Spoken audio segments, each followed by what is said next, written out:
We have no record of police contact prior to today. There was a report that somebody saw his post on social media before the shooting and contacted the FBI. Can you address that? What was the question? Whether the FBI was contacted by anyone who saw his social media post. Prior to? I'm not aware of any, no.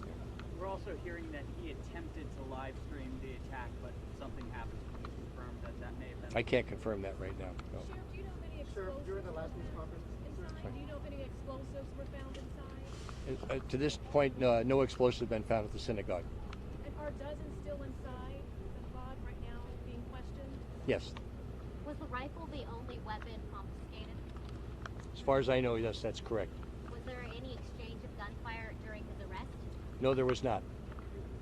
Sheriff, earlier you were mentioning there were about 100 people that investigators still need to talk to. Yeah.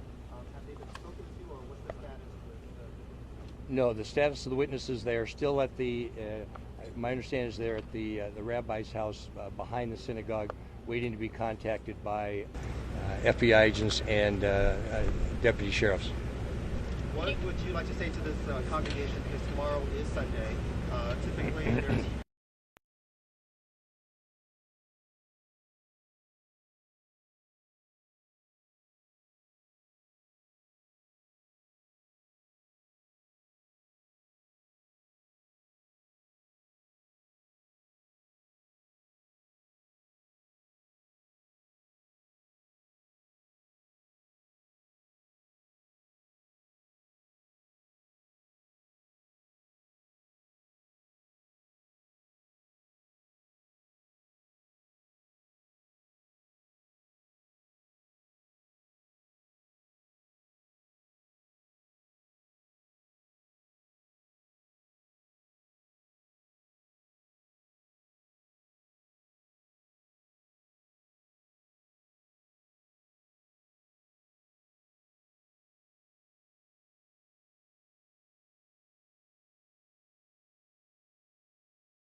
Ladies and gentlemen, please join me in thanking Drum Major Master Gunnery Sergeant Dwayne King and the Marine Band.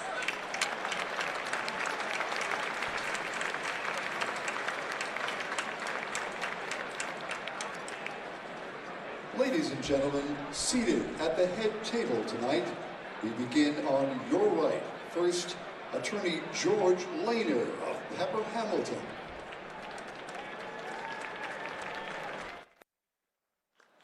Anita Kumar of Politico.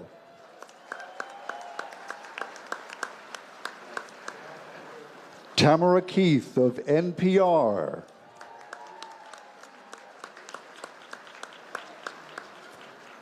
Francesca Chambers of DailyMail.com. Todd Gilman of the Dallas Morning News. Jonathan Carl of ABC News. Next, to your left, historian, author, and our featured speaker tonight, Ron Chernow.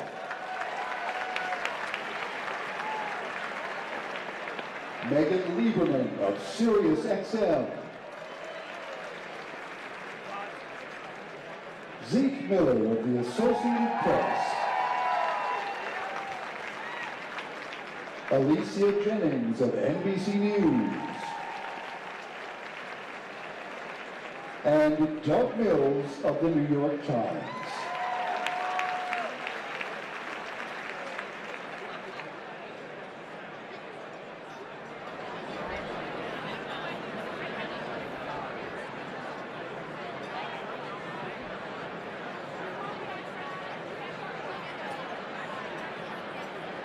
Ladies and gentlemen, at this time, we would like to have our customary toast to the First Amendment. But before we do so, I know I speak for everyone in this room when I say that our thoughts go out to the victims and the survivors of the shooting in California tonight. And I'd like to observe a moment of silence or a raised glass, whatever you would like, to let them know that we're thinking of them tonight as we gather here to celebrate the First Amendment.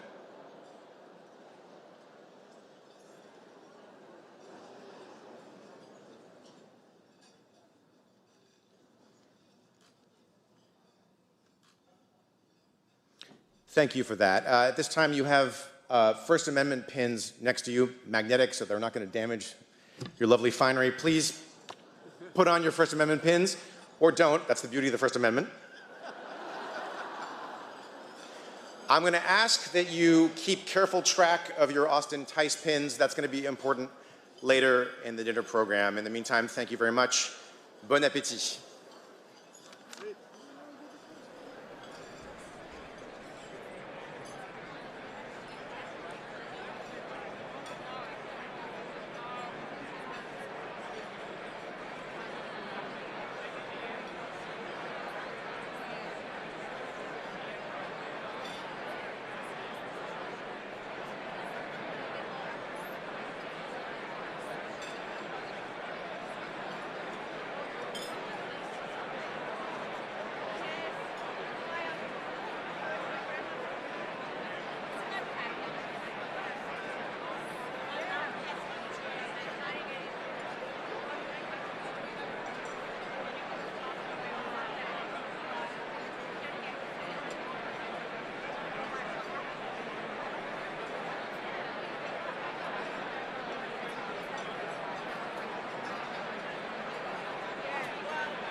your seats.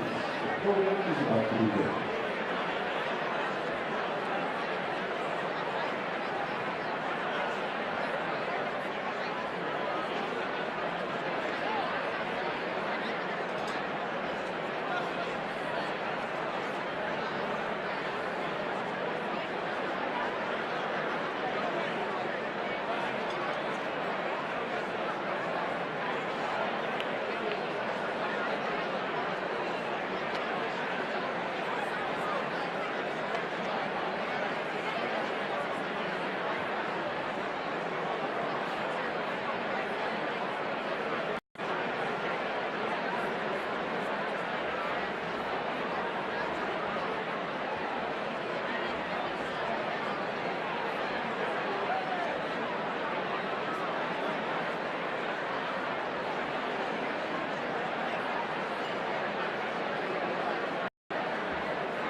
Ladies and gentlemen, please take your seats. The program is about to begin.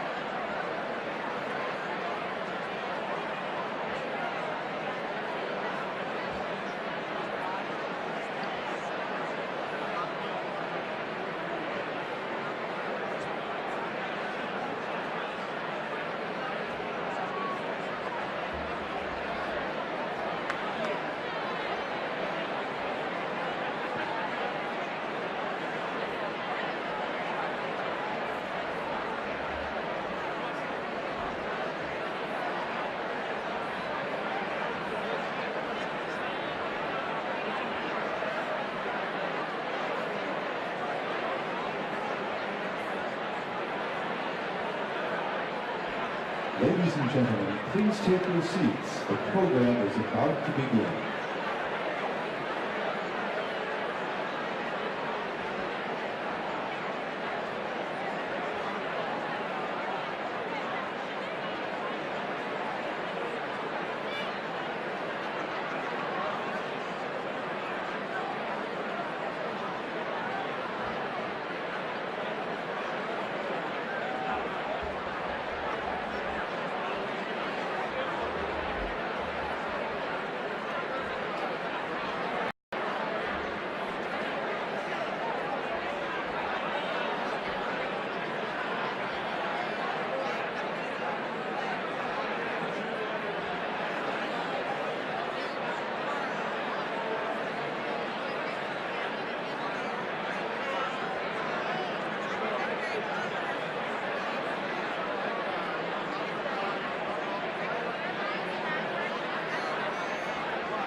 Ladies and gentlemen, please take your seats. The program is about to begin.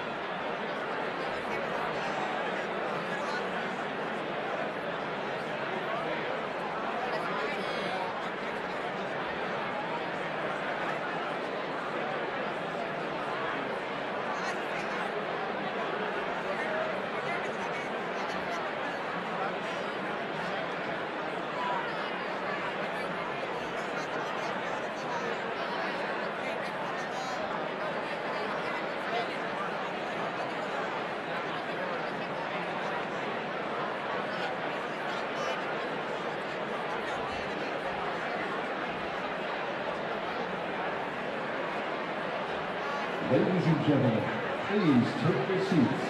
The program is about to begin.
Ladies and gentlemen, please take your seats. The program is about to begin.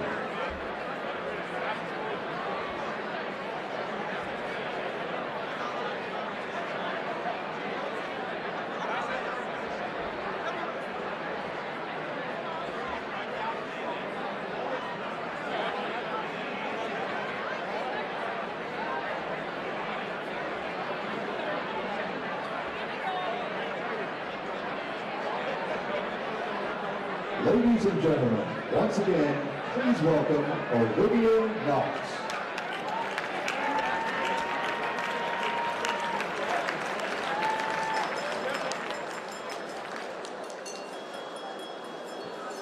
Mesdames et messieurs, bienvenue au dîner annuel des correspondants à la Maison Blanche. That, everyone, was for my mother, a formidable French woman we lost to cancer a year ago, and whose absence I feel very keenly tonight. I have some bad news. I'm delivering the whole speech, not just the 4-page summary of its principal conclusions. I want to start by acknowledging our scholarship recipients and our journalism award winners. Congratulations. Thank you for reminding us how vital a free and independent news media is to the health of this great republic.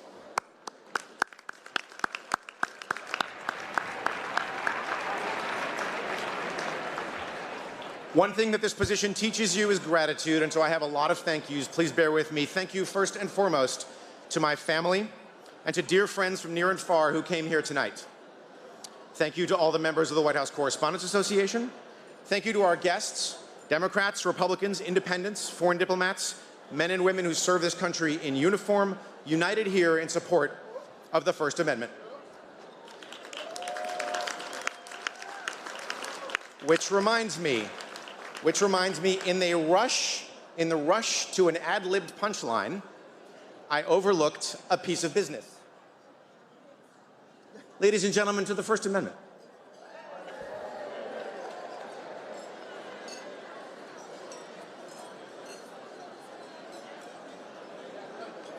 Thank you to this board, Anita, Tamara, Francesca, Todd, Jonathan, Zeke, Alicia, Doug, and to my immediate predecessors, Margaret Talev of Bloomberg and Jeff Mason of Reuters. Thank you to our executive director, Steve Thoma, who works miracles, and to Allison Carroll, who makes sure that he doesn't work too many miracles. Thank you to Ron Chernow. Can't wait to hear you speak, sir.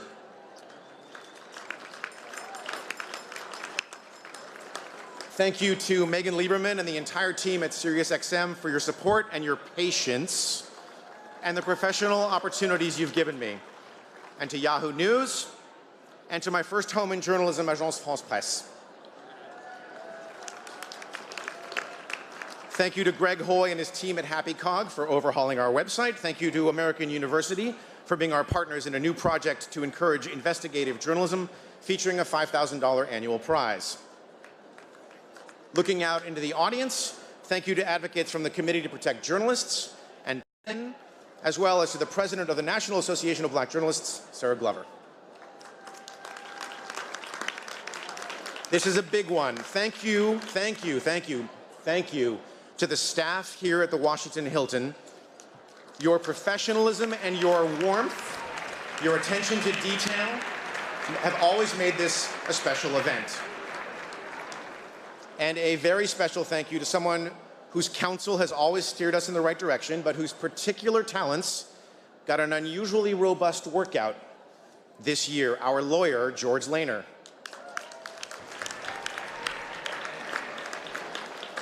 When the White House stripped Jim Acosta of his credentials, I did the easy work of pointing out that no president should get to pick and choose who covers him, while George did the hard work of drafting and filing our amicus brief in support of CNN.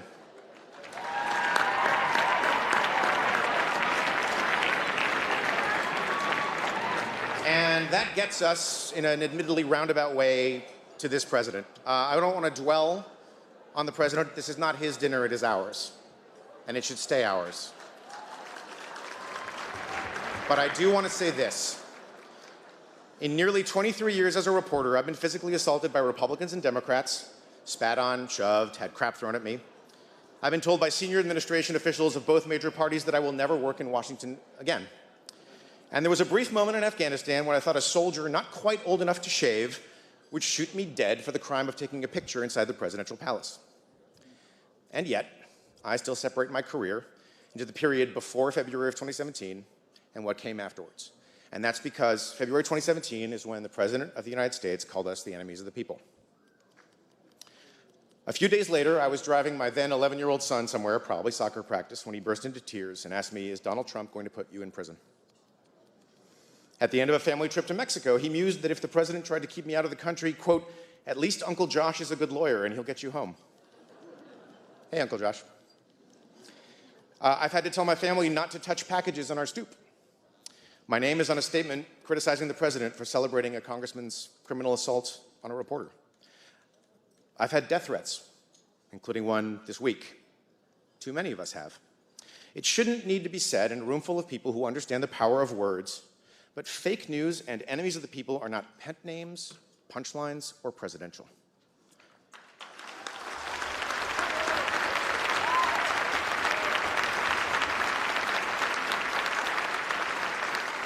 And we should reject politically expedient assaults on the men and women whose hard work helps make it possible to hold the powerful to account.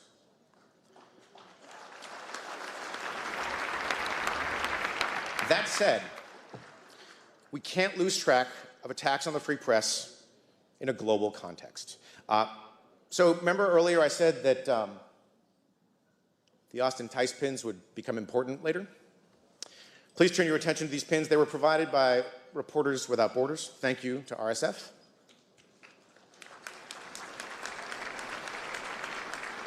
Austin went to Syria in May of 2012 as a freelance journalist, eager to tell the world what was happening there. But in August of 2012, as he was mapping his departure, he was taken. A few months ago, I interviewed Mark and Deborah Tice about their son.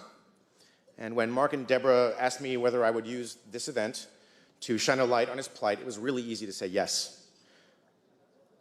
They've penned a letter to this room. Quote, "Please take a moment to look around this room. You are Austin's colleagues. In his silence, Austin needs your voice.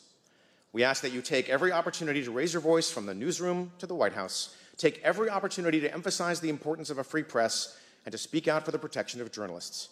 Have no doubt that when you act on this responsibility, as you are this evening, you are heard and good things happen.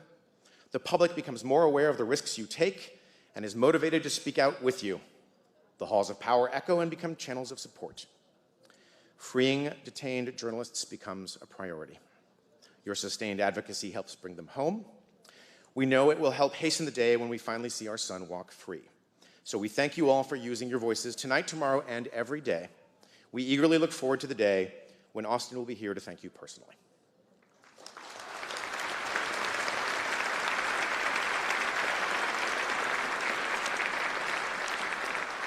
So here's what I would ask you to do.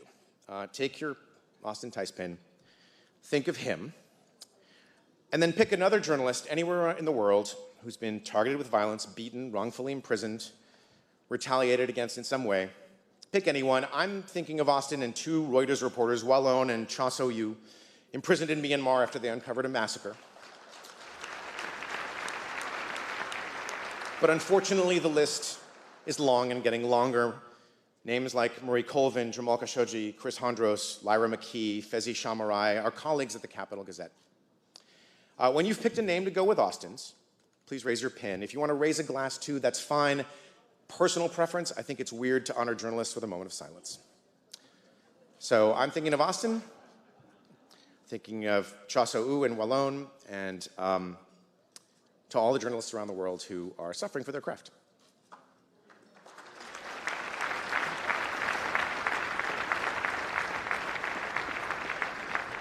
That's the international context. And back at home, we should recognize that we face a crisis of information, or several crises rolled up in one.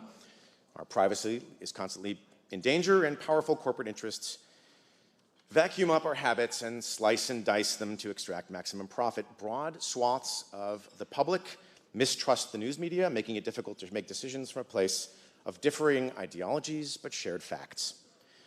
Now, skepticism of any powerful institution, including ours, is absolutely necessary. I am forever mindful of the wisdom from the great Mark Knoller of CBS Radio.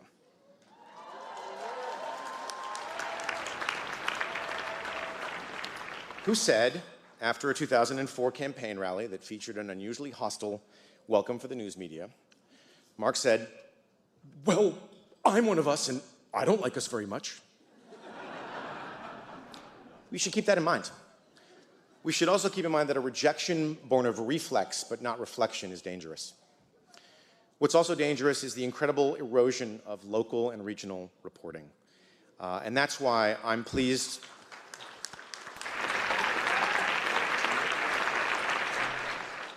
That's why I'm so pleased to highlight the WHCA's partnership with the University of Florida's College of Journalism and Communications to create and award the Collier Prize for State House Accountability.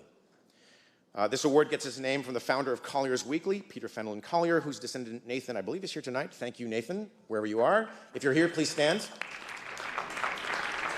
Thank you. Together, we will give an annual prize of $25,000 for the best piece of investigative and political journalism focused on trust and accountability in state government, and we will honor the winner at this dinner.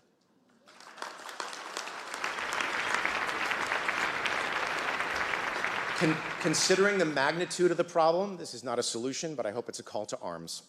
Unless you think your governor or your state legislature or your mayor or your school board or the largest employer in your county are and forever will be above reproach and even scrutiny, you should support local and regional journalism.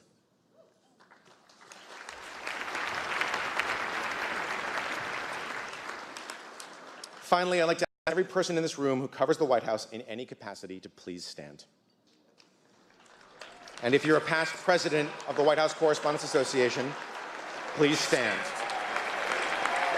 If you're a student journalist, please stand. Thank you for everything you do and have done and will do.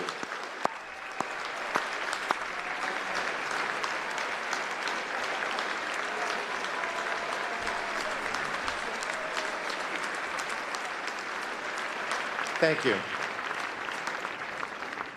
Finally, I know some of you think I went too far in the past 8 months or so, and some of you think I've not gone far enough.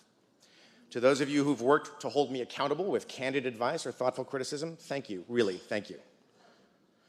And to all those of you watching here or on television, thank you as well. Please enjoy the rest of your evening.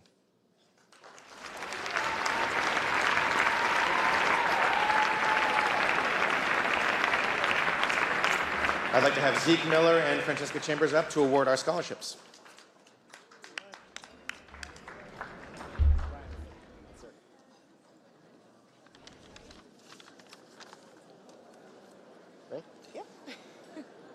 Good evening. Each year, the White House Correspondents Association is pleased to award nearly 24 scholarships to promising undergraduate and graduate journalism students, in partnership with 12 universities across the country to promote the next generation of journalists. Please welcome our 2019 scholarship winners.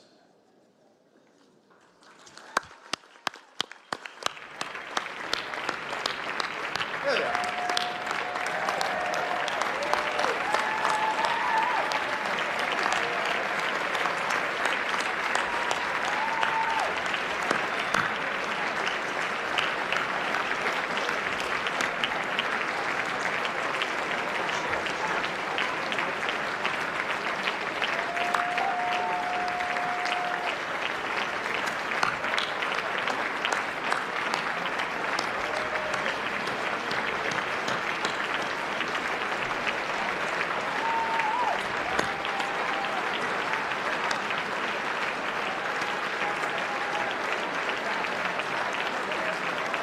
Now, I'll ask you to please hold your applause for a moment while we each introduce them individually. First, from American University, Shelby Hansen. From Arizona State University, Brian Peach and Micah Elise Bledsoe. From Columbia University, Sarah Mowad. From George Washington University, Matthew Lee. From Howard University, for the Harry S. McAlpin Jr. Scholarship, Shayla Farrow. Also from Howard University, Tatiana Swain. and Nancy Vu. From Iowa State University for the Hugh S. Sidey Scholarship co-sponsored by the White House Historical Association, Alex Connor. From Northwestern University, Brian Wood.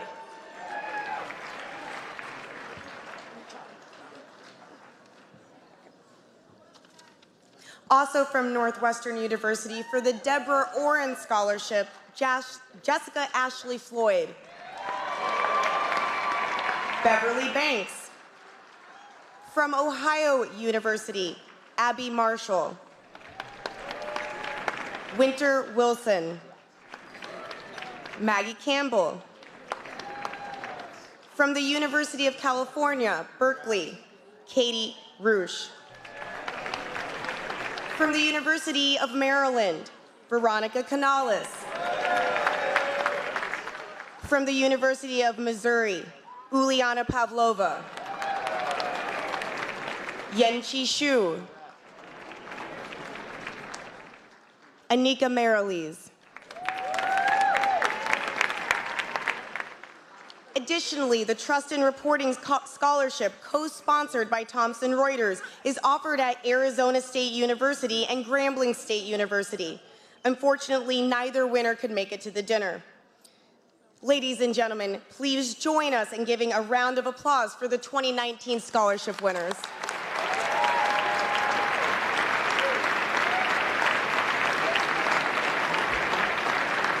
Awesome. All right, we've got some journalism awards here. First of all, these are uniquely challenging times for journalism for many reasons. But challenging times have produced some truly exceptional journalism. Journalism dedicated to the idea that great reporting follows the facts without fear or favor, that great reporting is not the opposition to anything, it is the advocate for truth. It is the opposition only to any act that would distort or deny or destroy the truth. So, with that in mind, we have our Journalism Awards. Each year, a panel of judges, coordinated by Ellen Shearer of the great Medill School of Journalism, the White House Correspondents Association recognizes some of the year's very best journalism.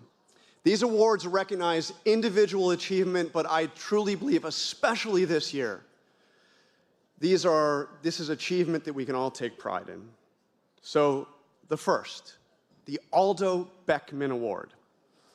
The Aldo Beckman Award for presidential news coverage recognizes a correspondent who personifies the journalistic excellence as well as the personal qualities of Aldo Beckman, the award-winning correspondent for the Chicago Tribune and a former president of the White House Correspondents Association. This year's Aldo Beckman Award goes to McKay Copkins of The Atlantic.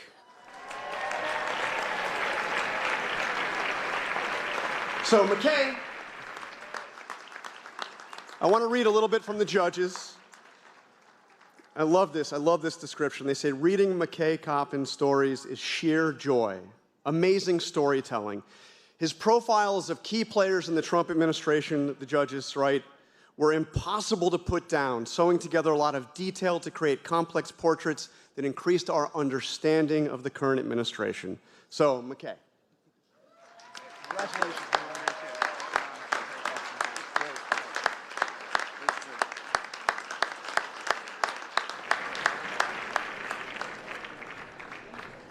By the way, honorable mention goes to the great Ashley Parker of The Washington Post.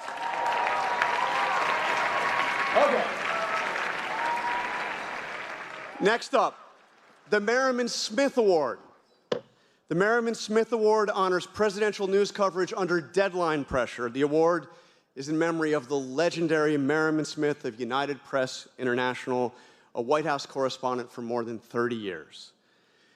The award was conceived to perpetuate Mr. Smith's memory and to promote excellence that he brought to the profession. It is given in two categories, broadcast and print. Now, the Merriman Smith Award for print goes to someone whose tireless commitment to great reporting has been recognized so many times that I think he deserves a permanent spot on this stage. The Merriman Smith Award for Print goes to Josh Dawsey of the Washington Post. Again.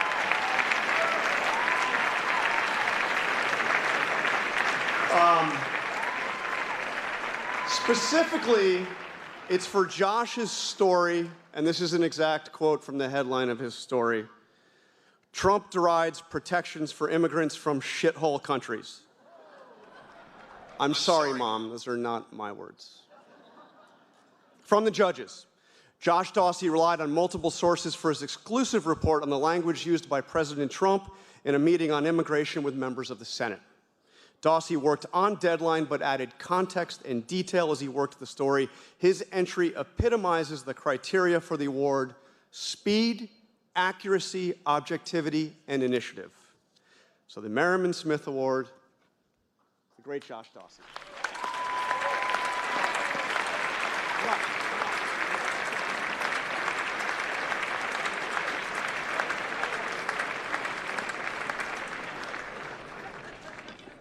All right, the Merriman Smith Award for Broadcast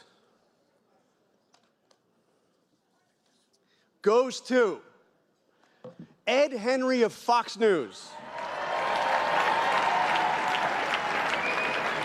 And the award is for an interview that we all remember. Ed, simmer down. This is big. For Ed Henry's interview with EPA Administrator Scott Pruitt. Scott Pruitt was already in trouble for ethical matters when he sat down for an interview with Ed Henry at Fox News, and he probably got an interview that he didn't expect to get. Henry, in the words of the Washington Post, lobbed questions after question at Pruitt about big pay increases for cronies and a sweetheart deal for renting an apartment from a lobbyist. Pruitt struggled to answer and soon found himself out of a job. Henry was prepared, the judges write, knew his facts, and marshaled them for a penetrating interview which made news, all under deadline pressure. Ed Henry.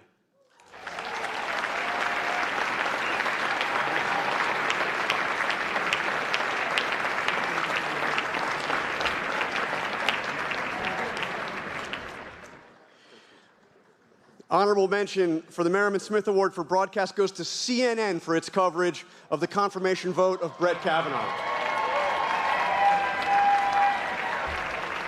And finally, one more. The Edgar A. Poe Award honors excellence in news coverage of subjects and events of significant national or regional importance to the American people. It is in honor of Edgar A. Poe. Not that one, another one. A longtime correspondent for the New Orleans Times-Picayune and former White House Correspondents Association president. In selecting the recipient, the judges look for excellence in stories with fairness and objectivity. So, the Edgar A. Poe Award goes to Ambushed at Home by Joshua Schneider, Michael Pell, Andrea Januta, and Deborah Nelson of Reuters.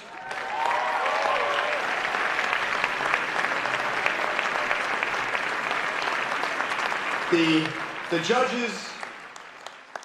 judges write, the Pentagon hoped to improve base housing through privatization, but after 20 years, Reuters Ambushed at Home found military families in, quote, slum-like squalor with high levels of vermin, mold, leaking ceilings, and foul water.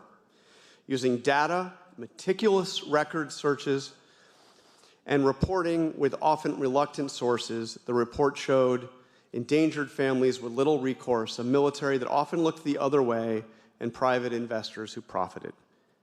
So, for Reuters. Do we have the, there we go.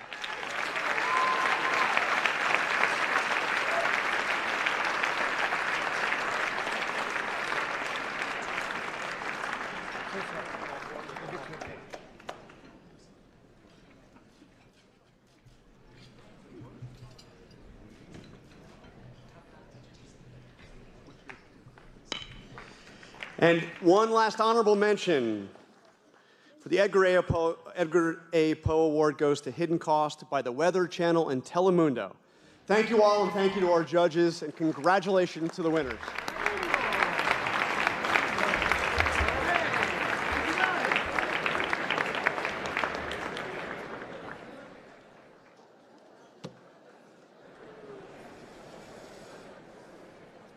By this point, there's no way you're not sick of hearing me talk, so I'm going to keep this short. When I ran for this position in 2016, I told one and all that I felt it was time that we reset this dinner and put the focus a little more squarely on journalism and a little more squarely on the First Amendment and a little more on the people, the men and women who help to hold the most powerful political institution in American life to account. I've tried to keep that promise, and as part of that, I've invited someone who doesn't need much of an introduction. I will simply say that I learned in the process of doing this that he's been featured 3 times in the New York Times crossword puzzle and once on Jeopardy. That I didn't know. His latest book, Grant on the 18th President, was published. That's got to be Kennedy. Was published in 2017 and spent 4 months on the bestseller list. The New York Times named it one of the 10 best books of the year. The Lincoln Journal Star of Nebraska said the book, quote, cements Chernow's reputation as America's preeminent historic biography.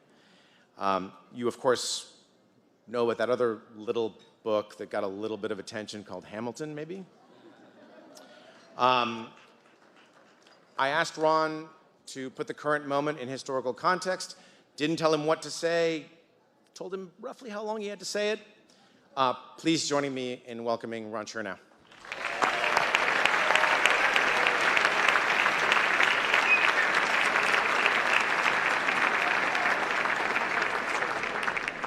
Thank you for that lovely introduction, Olivier. I confess that I was surprised when I received the invitation to speak here tonight. I mean, I knew they weren't approaching me as an international sex symbol, right? Then Olivier told me that they wanted to try boring at this year's dinner, and I said, oh, I can deliver on that big time. Now you're talking my language. So here I am, your 20-minute sedative for the evening. Now, it's nice to see such a healthy turnout tonight. As you all know, on Tuesday, the president let it be known that he wanted members of his administration to stay away from this dinner. And at first, I was puzzled by this news. But then I learned that a rumor was circulating in Washington that I was going to be reading aloud from the redacted portions of the Mueller report, and everything was explained. Of course, there's been some squawking from the comedians, and I'm sorry about that. Frankly, I thought that those folks would have a little more of a sense of humor about my selection. After all, they are comedians. But we need them now more than ever during this surreal interlude in American life. As Will Rogers once observed, people are taking their comedians seriously and their politicians as a joke, and that certainly describes our topsy-turvy moment. I sincerely hope the comics will be back for many more star turns in the future. Meanwhile, it's always fun for a serious historian to stand in the crossfire of an active war zone. When I asked a friend what the atmosphere would be like at this dinner, he replied, oh, the Roman Colosseum. Now, being a dutiful historian, I thought I should research my audience, so I picked up a copy of Henrik Ibsen's great play, Enemy of the People. I hadn't realized before that the president was a student of Norwegian literature. Did you know that? The drama takes place in a small Norwegian town that hopes the discovery of mineral springs will turn the sleepy backwater into a thriving spa. Then the hero of the play, Dr. Thomas Stockman, discovers that the miraculous springs are actually polluted and breeding typhoid and other diseases. In his naivete, he imagines that the townspeople are going to applaud him as their savior from this calamity. Then he discovers that truth is a political commodity defined by the town's business interests, and he's persecuted for truth-telling. His house is stoned, his windows are shattered, and angry mobs brand him, yes, an enemy of the people. So the next time you're dubbed an enemy of the people, please think of the term in the Norwegian sense and wear it as a badge of honor.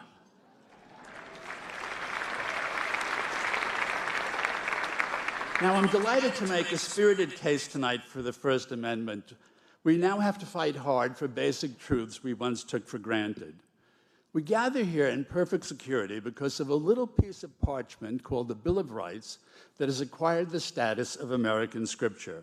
In the last analysis, that paper barrier stands between a free press and executive tyranny. Its author, James Madison, was a tiny, often sickly man who probably would not have gotten past the bouncers in this ballroom, and whose low voice would scarcely have projected from this podium. So fervently did Madison believe in these 10 amendments that he didn't want them tacked onto the end of the Constitution as if they were an afterthought. He wanted them woven straight into the original text. In fact, of those 10 landmark amendments, Madison considered the first indispensable. Like all our founders, he regarded a free press as the cornerstone of democracy. As Jefferson famously said, if forced to choose between a government without newspapers or newspapers without a government, he would unhesitatingly prefer the latter. Good for Jefferson. The First Amendment was not written for the exclusive use of saints and choir boys, nor was it granted only on good behavior. As Mark Twain noted somewhat ruefully, the right to stupidity is protected by the US Constitution. That became, unfortunately, patently clear during George Washington's first term in office. Now, as best I can tell, Washington committed only one major blunder as president. He failed to put his name on Mount Vernon and thereby bungled an early opportunity at branding. Clearly deficient in the art of the deal, the poor man had to settle for the lowly title of Father of his Country. A very sad story.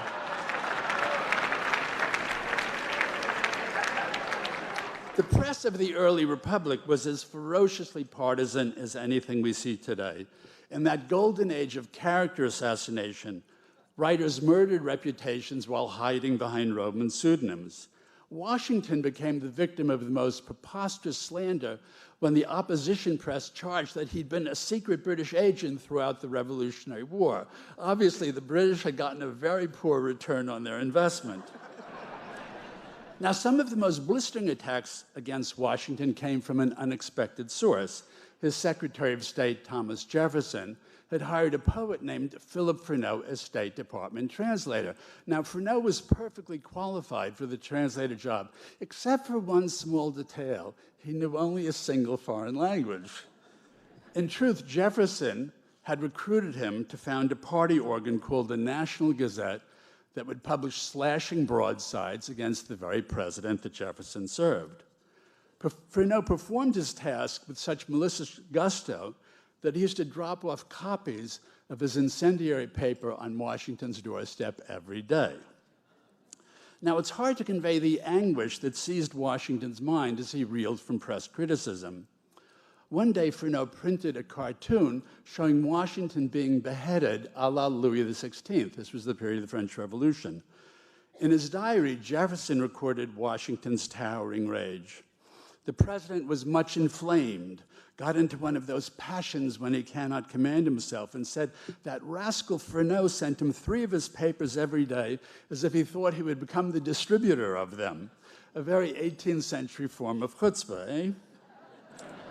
But despite this extreme provocation, Washington always honored the First Amendment, saying such evils, quote, must be placed in opposition to the infinite benefits resulting from a free press.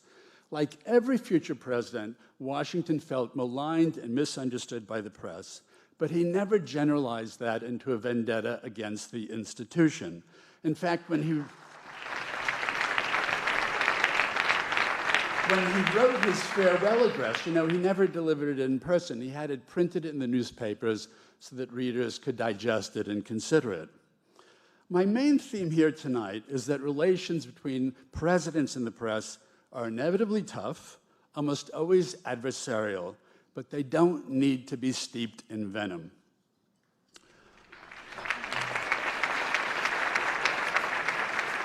Our founders were highly literate people, and perhaps none more so than one Alexander Hamilton, an immigrant who arrived, thank God, before the country was full.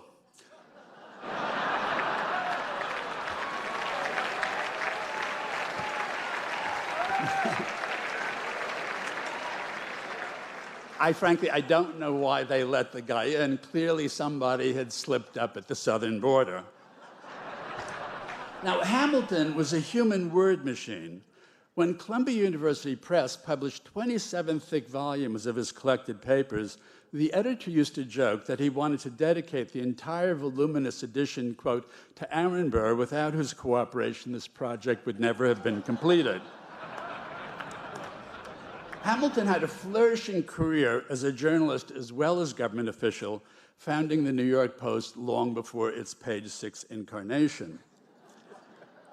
Now, when writing the Federalist Papers, Hamilton cranked out as many as 5 or 6 essays per week, and this, mind you, with a full-time legal practice. He was writing the Federalist Papers as a sideline. He would be scribbling the final sentences of an essay as the printer waited in his outer office, ready to rush the latest installment into print. After leaving his first Treasury Secretary, Hamilton took to the newspapers to defend a major treaty with England. He wrote one set of essays under the pen name Camillus. Then he launched a parallel series under the pen name Philo-Camillus. Now, Philo-Camillus heaped extravagant praise upon Camillus, and both Camillus and Philo-Camillus, for some reason, were both rapturous in their mutual admiration for the former Treasury Secretary, one Alexander Hamilton. During the administration of John Adams, the country lurched into a period of reaction amid a war scare with France and rampant fear of foreigners. Congress enacted the infamous Alien and Sedition Acts, which made it a crime for journalists to write about the president in a scandalous or malicious fashion. At this dark moment, Jefferson, with his serene faith in the people, prophesied, quote, "With a little patience we shall see the reign of witches past, their spells dissolve." Let it be noted that because of his anti-press record, John Adams not only lost his re-election campaign in 1800, but his Jeffersonian opponents reigned supreme for the next quarter century. Campaigns against the press don't get your face carved into the rocks of Mount Rushmore, for when you chip away at the press, you chip away at our democracy.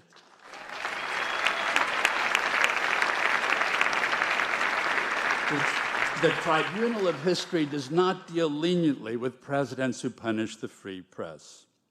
You know, people now say that we're fighting for the soul of America. But folks, we've always been fighting for the soul of America. We've always fallen short of the hallowed ideals enshrined in our founding documents. America has always been a work in progress, a perpetual journey, a freedom ride with no final destination. And it falls to each new generation to renew and rediscover our country's lofty promise. Dr. Martin Luther King Jr. said memorably that the moral arc of the universe bends towards justice, but it never does so in a smooth or unbroken line. Our precious republic feels fragile, even perishable at the moment, and after the shooting at the synagogue near San Diego today, our civil society feels fragile as well. I shudder at the sheer savagery to which Washington politics has descended. But we've also seen the wisdom of our Constitution at work with a boldly assertive press, an independent judiciary, and a rejuvenated Congress providing checks on executive power. We're being tested, fiercely tested, but I like to think that decency will prevail. History shows that in the short run, the American people can be swept up in all sorts of misguided and wrong-headed things. Think Scottsboro boys, think Japanese internment camps, think Joe McCarthy, but in the long run, democracy endures.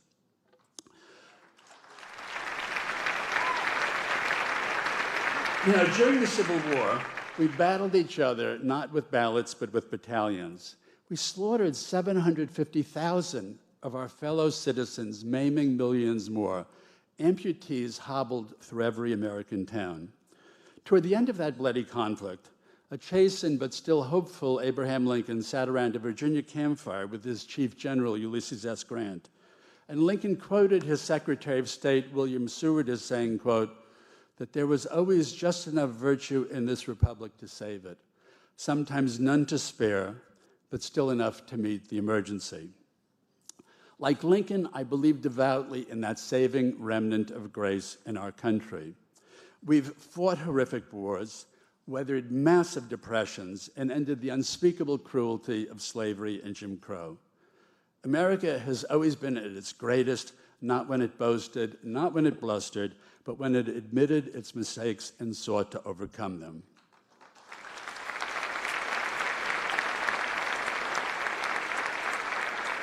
Okay, let me move on to the president and the press in the 20th century. Back in the days of William McKinley, there was no White House press room, just a long table for reporters on the second floor. As one journalist complained, it's part of the unwritten law of the White House that newspapermen shall never approach the president as he passes unless he himself stops and talks to them.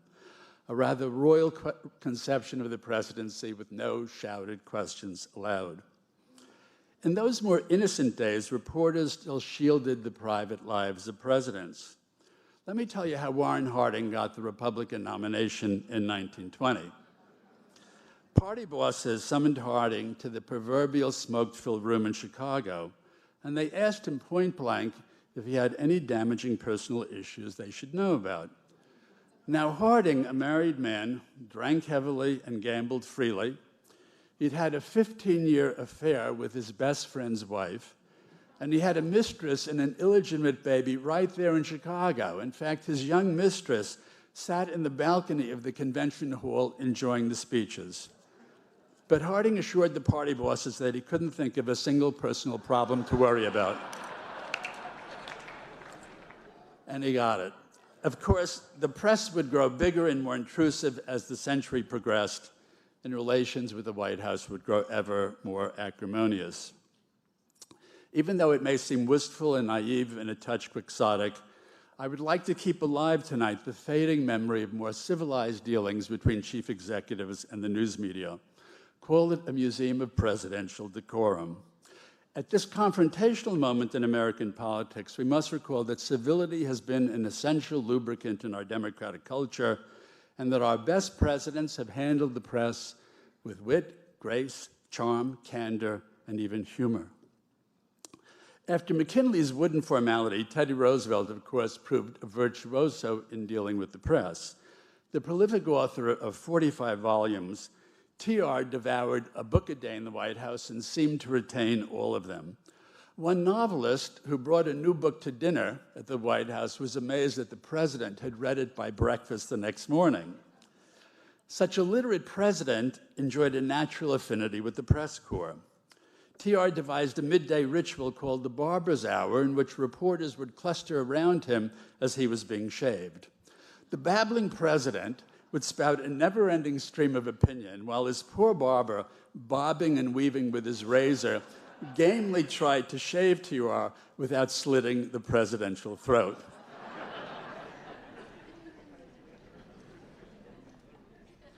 When Calvin Coolidge was president in the 1920s, he inaugurated the first regularly scheduled press conferences. Reporters had to file their questions in advance, and Silent Cal sat stiffly behind his desk, working his way through a tidy stack of index cards. Small wonder that Dorothy Parker, when informed of Coolidge's death, retorted, "How do they know?" Now, press relations only worsened with Coolidge's successor, Herbert Hoover. Mired in the Great Depression and his own personal gloom, even his own Secretary of State bemoaned that conversing with Hoover was like sitting in a bath of ink.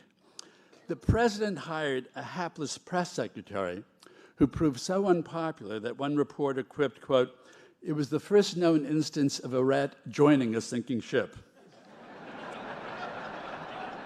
When Franklin Roosevelt came into office, he swept away these restrictive rules and treated reporters, lo and behold, like grown-ups. "We're not going to have any more written questions," the genial president declared at his first press conference. "Of course, while I cannot answer 75 or 100 questions, I see no reason why I should not talk to you ladies and gentlemen off the record." Please note the ladies and gentlemen. The 125 reporters packed into the Oval Office that day were so impressed by FDR's clear, straightforward rules that they gave him a standing ovation at the end, the first and undoubtedly last time that would ever happen. In the end, FDR conducted nearly 1,000 press conferences, not to mention 30 fireside chats, And even Eleanor Roosevelt held her own press conferences where she invited only female reporters. This proved a tremendous boon to women journalists across the country because even the most hidebound publishers realized they were now forced to hire women journalists.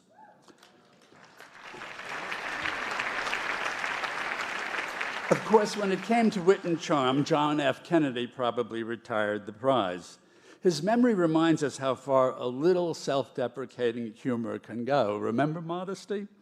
When a small boy asked Kennedy how he became a war hero, Kennedy replied, "It was absolutely involuntary. They sank my boat." In 1958, then Senator Kennedy was being touted as a presidential hopeful, but he was shadowed by scurrilous rumors that his rich father would buy the race. So at the Gridiron Club dinner, JFK drew a slip of paper from his pocket and proudly announced that he had a telegram from his generous daddy.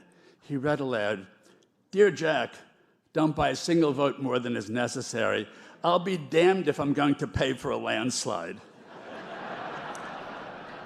The press was enthralled. When JFK, as president, held his first televised press conference in January 1961, 60 million captivated viewers were glued to their TV sets, a record only eclipsed by the 70 million who watched the Beatles' debut on The Ed Sullivan Show 3 years later in 1964. I have often wondered what the Beatles' poll numbers would have looked like in Iowa and New Hampshire in that presidential year. Now, Ronald Reagan was a no less sunny personality and a past master, of course, of media relations. When he became president, he said, "I think that most of the time, the overwhelming majority of reporters do a fine job. And as a former reporter, I know just how tough their job can be." Nevertheless, Reagan had a sometimes bumpy relationship with the press. Then on March 30th, 1981, he was shot and nearly killed outside this very hotel, the Washington Hilton, as he was about to duck into his limousine. A bullet lodged within an inch of his heart. Reagan was scheduled to speak at, yes, the White House Correspondents' Dinner. And so he telephoned in this line instead, quote, "If I could give you just one little bit of advice, when somebody tells you to get into a car quick, do it." That was a touch of class that has been sorely missing in our political culture in recent years.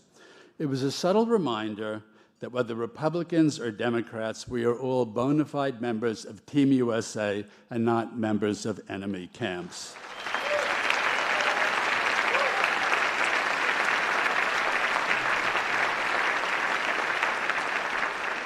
Okay, I know I'm wallowing in nostalgia here and ignoring less savory moments of these and other presidents. Richard Nixon forced himself to go to dinners like this where he had to hobnob with reporters who'd just written exposés of him. In the spring of 1971, Nixon followed the advice of Press Secretary Ron Ziegler and decided to play the good sport at the White House Correspondents' Dinner. His gesture evidently did not impress the news media. After his next press conference, Nixon grumbled privately, quote, "The reporters were considerably more bad-mannered and vicious than usual. This bears out my theory that treating them with considerably more contempt is a more productive policy." When Nixon then hosted a party for POW families and felt bathed in female adoration, he thought his masculine appeal insufficiently acknowledged in the subsequent press coverage. "That's what the goddamn New York Times and Washington Post should be writing about," he groused. "I'm going to kick their asses around the block." Such presidential eloquence, shall we ever hear its like again? Don't answer. Of course, the one who ended up getting his ass kicked around the block was you-know-who. Now, you folks in the media write the early drafts of history, and we historians the later ones. Your work gives freshness and color and immediacy to our sagas. I know how embattled you feel at this critical juncture as you combat the mistrust of a significant portion of the American electorate. I think you're doing noble work to preserve democracy at a time when a rising tide of misinformation, masquerading as news, threatens to make a mockery of the First Amendment.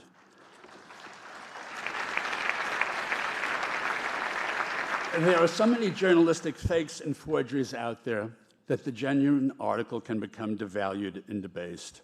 You must also deal with the pervasive world of social media, rife with self-appointed pundits who search out news outlets that only strengthen their preconceived views. Still, this is as good a time as any to take stock and rededicate yourself to the highest standards of journalistic integrity and accuracy. Donald J. Trump is not the first and won't be the last American president to create jitters about the First Amendment. So be humble, be skeptical, and beware of being infected by the very things you're fighting against. The press is a powerful weapon that must always be fired with reluctance and aimed with precision. Warren Buffett has a very handy saying, always take the high road. It's far less crowded there. And some days in Washington, let's face it, a high-minded politician can sail along that upper roadway for hours without spotting another car. You folks should always remember you are heirs to a grand crusading tradition that dates back to Ida B. Wells exposing the horrors of lynching.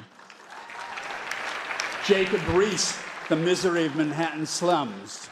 Lincoln Steffens, municipal corruption. Ida Tarbell, the machinations of Standard Oil. Upton Sinclair, the scandalous meatpacking industry. Rachel Carson, the dangers of pesticides. Woodward and Bernstein exposing Watergate, and the New York Times and Washington Post publishing the Pentagon Papers. This is a glorious tradition. You folks are part of it, and we can't have politicians trampling on it with impunity.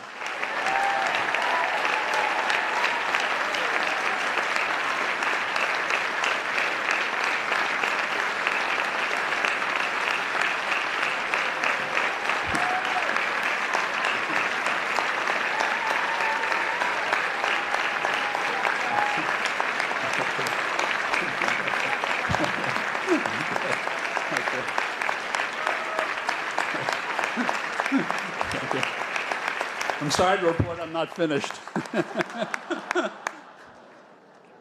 H.L. Mencken once warned of a political system that would, quote, keep the populace alarmed by menacing it with an endless series of hobgoblins, all of them imaginary. We simply cannot allow the press to become an imaginary hobgoblin exploited for political gain.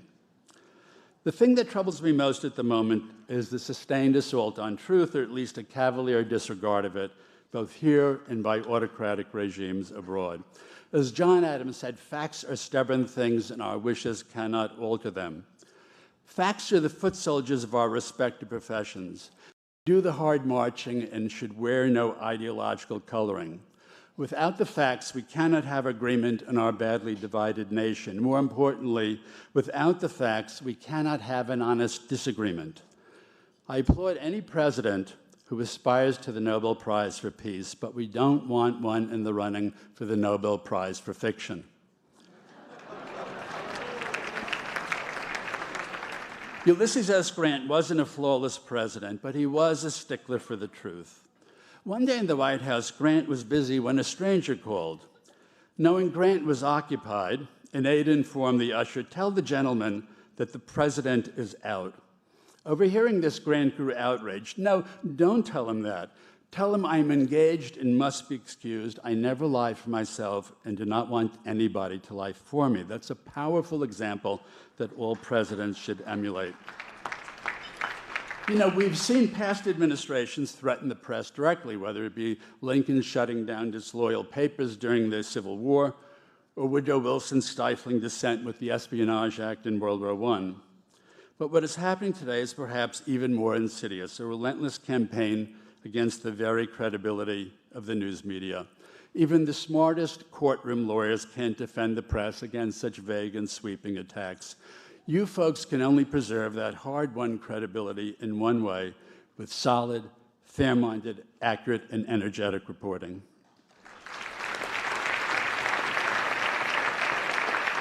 Okay, since I've cruelly deprived you of a comedian tonight, I thought I'd end with some pertinent quotes from Mark Twain, who cast a rather satirical eye on Washington folly. He said, "The political and commercial morals of the United States are not merely food for laughter, they're an entire banquet." And I love this quote, "Sometimes I wonder whether the world is being run by smart people who are putting us on, or by imbeciles who really mean it." He could be scathing about Capitol Hill, saying there's no distinctly Native American criminal class except for Congress. He could be equally savage about presidents, saying the United States was never content, quote, to have a chief magistrate of gold when it could get one of tin. And as we head into another election season, I will leave you with one final gem from Twain. Politicians in diapers must be changed often, and for the same reason. Good night, and God bless America.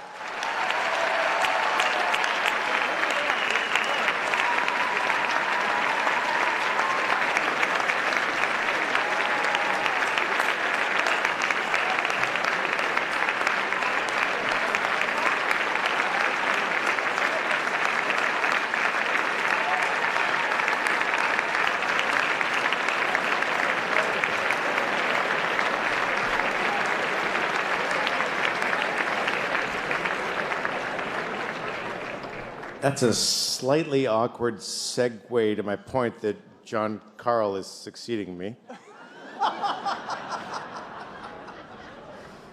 Listen, thank you all very much for coming tonight. I hope you'll wear your Austin Tice pin and First Amendment pin with pride if you chose to wear it again.